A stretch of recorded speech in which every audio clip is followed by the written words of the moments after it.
Hi மக்களே, இன்னைக்கு social media திறந்தாலே ஒரு விஷயம் காட்டு தீ மாதிரி பரவுது. கேரளாவில் வடகரைன்னு நினைக்கிறேன் ஷிம்ஜிதான் ஒரு பொண்ணு பஸ்ல டிராவல் பண்ணும்போது கோழிக்கோட சேர்ந்த தீபக் என்றவர் தாங்கிட்ட வந்து பாலியல் சீண்டல் பண்ணதா அந்த அம்மா வந்து வீடியோ எடுத்து சோஷியல் மீடியாவில் போட்டுருக்காங்க. அந்த பொண்ணு போட்ட பதிவு நிறைய பேர் லைக் பண்ணி கமெண்ட் பண்ணி ஷேர் பண்ணி அது பயங்கர வைரல் ஆகி மன உளைச்சல் அதிகமாகி அந்த தீபக் என்றவர் தற்கொலை பண்ணிக்கிட்டார். இதுதான் பெரிய பிரச்சனையில போயிட்டு இருக்கு. நான் என்ன கேட்கறேன்னா, ஒரு பஸ்ல இந்த மாதிரி நடக்கிறது நிறைய வேலைக்கு போற எல்லா பொண்ணுங்களுக்குமே தெரியும். வெளியே போகும்போது இந்த மாதிரி நிறைய நடக்குது.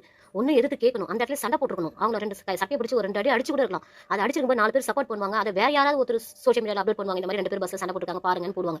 ஆனா சம்பந்தப்பட்ட பொண்ணு எதுவுமே அங்க வாய் பேசாம அமைதியா இருந்து வீடியோ எடுத்துட்டு அதுக்கப்புறமா அப்லோட் பண்றதுல எந்த விதத்துல நியாயம்? நாங்க தப்புன்னு சொல்ல, பொண்ணுக்கு அகேன்ஸ்டாவும் பேச, தப்பாவும் பேசல, நான் எதையும் கேட்கல. அவர் தப்பு பண்ணாருன்னு தோணுது இல்ல, அந்த டைம்ல கேட்டுக்கலாமே. இல்ல உங்களுக்கு கேட்க தைரியம் இல்ல, எப்படி கேட்கறது, கேட்டா நம்ம ஏதாவது பிரச்சனை வருமானு யோசிச்சுனா அந்த இடத்த விட்டு நகர்ந்து போய் வேற சீட்டான நின்று இருக்கலாமே. அதை விட்டுட்டு வாண்டடா அதை எடுத்து போட்டோ எடுத்து போடுறீங்கன்னா அப்ப லைக் வியூஸ் போகணும், இதை நிறைய பேர் பார்க்கணும், இவங்க அப்ரிஷியேட் பண்ணணுன்றதுக்காக பண்றீங்களா, இல்ல எதுக்காக இப்படி பண்ணிருக்கீங்கன்னு எனக்கு ஒன்றும் புரியல. இப்ப அந்த உயிர் போச்சு, போன உயிர் திரும்பி வருமா? அக்கம் பக்கத்துல யாரையா சொல்லிருக்கலாம் இந்த மாதிரி நடக்குதுன்னு. 2 பேர் ஏதோ ஒரு 10 பேர் ஒரு 2 லேடிஸ் சப்போர்ட் பண்ணிருப்பாங்க. அது பெரிய பிரச்சனை ஸ்டேஷனோட கொண்டு போயிருக்கலாமே. தேவையில்லாம அப்லோட் பண்ணி இப்ப அவர் உயிர் போயிடுச்சு. அந்த வீட்டுக்கு ஒரே புள்ளன்னு சொல்றாங்க, கரெக்டா தெரியல. இப்ப போன உயிர் திரும்பி வராது இல்ல. எல்லாரும் கமெண்ட்ல சொல்றாங்க, இல்ல இந்த பொண்ணு தான் நகர்ந்து நகர்ந்து போய் வாண்டடா போய் நிக்குது வீடியோக்காக, அவர் தள்ளி தள்ளி தான் போறாரு. சில பேர் கமெண்ட் போடுறாங்க, இல்ல அந்த நபர் பயங்கரமா சீண்டல் பண்றாரு, இது உங்களுக்கு கண்ணுக்கு தெரியலையா, சப்போர்ட் பண்றீங்க அப்படின்னு சில கமெண்ட்ஸ் வந்து நிறைய பாத்துருக்கேன். எது எப்படி வேணாலும் இருக்கட்டும், அவர் தப்பு பண்ணானே கேட்க வேண்டியதுங்க. இப்ப எல்லாம் சோஷியல் மீடியால கேட்கறாங்க, பொண்ணுக்கு மட்டும் தான் நியாயமா, பையனுக்கு நியாயம் இல்லையான்னு. கரெக்ட் தானே அவங்க கேட்கறது. ஆணோ பெண்ணோ உயிரின்றது எல்லாருக்கும் பொது தானங்க.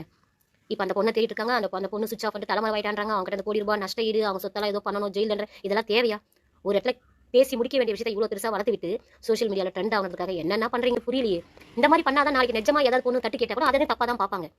எல்லாரும் ஒண்ணுதானங்க. நமக்கு அண்ணன் தம்பி நம்மளுக்கும் கூட இருக்காங்களங்க. பொண்ணோ பையனோ உயிரின்றது உயிர் எல்லாருக்கும் சமந்தானங்க. எவ்வளவு பேர் பஸ்ல போறோம் பார்க்காம இருக்கணும், நிறைய நடக்குதுங்க இந்த மாதிரி. ஒரு அறை விட்டுருக்கலாமே, அப்பயே முடிஞ்சிருக்குமே அந்த விஷயம். அப்பயே அவருக்கே தெரியலையே, அவர் நகர்ந்து தானே போறாரு. வீடியோல பாக்குறது எது உண்மையா எது போய் அந்த கடவுளுக்கு தான் தெரியும். ஆனா ஒரு உயிர் போயிடுச்சே, அந்த இடத்துல கேட்காம நீங்க சோஷியல் மீடியா போட்டது ரொம்ப ரொம்ப தப்பு தானே. அது உயிர் போனது போனது தானே. நீங்க அந்த சோஷியல் மீடியா போட்டு முடியாது, நேரா கேட்காம வீடியோ எடுக்கும்போது லைட்டா ஸ்மைல் கூட பண்றீங்கன்னு எல்லாரும் சொல்றாங்க. அந்த வீடியோ பார்க்கும்போது தெரியுது. ஏன் 2 பக்கம் ஆங்கில திரும்பி திரும்பி வீடியோ எடுக்கிறீங்களா எதுக்கு? என்னங்க பண்றீங்க?